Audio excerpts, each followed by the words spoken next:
今日我想通過一粒病案帶出今日嘅主題。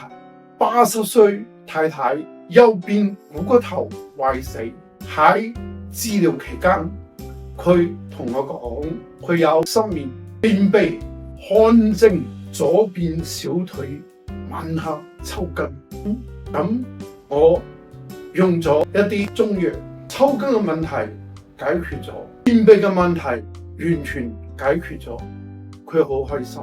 但係汗症嘅問題困擾住佢，佢同我講沖完涼之後佢一身大汗，要開住冷氣風扇吹40分鐘以上，佢先可以涼爽。聽起上嚟就好大問題。咁我問佢：你嘅熱水器開到幾多度？佢話開到40度。好明顯呢個就係因為熱水開得溫度太高，導致佢大汗。由於大汗傷咗佢嘅津液，令到佢晚黑抽筋。通過呢個個案，我哋知道主訴同埋問診嘅重要。今日我想同大家講講骨傷科嘅問診。一就係問年紀，病人幾多歲決定咗佢嘅關節同埋骨質疏鬆嘅程度。二係問職業，有啲朋友係腦力勞動，有啲朋友係體力勞動，帶嚟嘅損傷係唔一樣。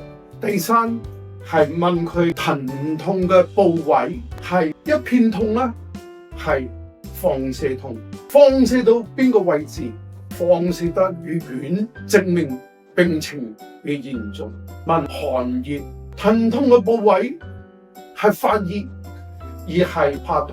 問出汗，問大便，問眩暈或者係頸椎嘅唔同嘅體位所引起。問飲食，佢嘅腸胃對於疼痛嘅影響。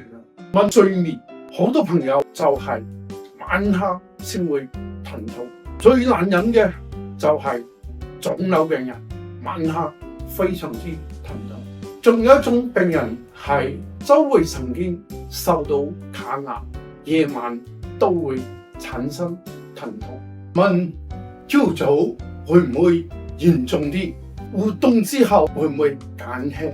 甚至活動之後加重，休息之後減輕，或者唔受活動同休息嘅影響依然疼痛。問係咪行一段路就會出現疼痛，休息之後又會緩解？問係咪長期服用藥物？問有冇做過手術等等。歡迎大家嚟到馬師傅講筋骨課堂，我係馬師傅。你嘅點讚分享係我拍攝嘅動力。跟住落嚟，我會把成個骨傷科嘅精準評估奉獻俾大家。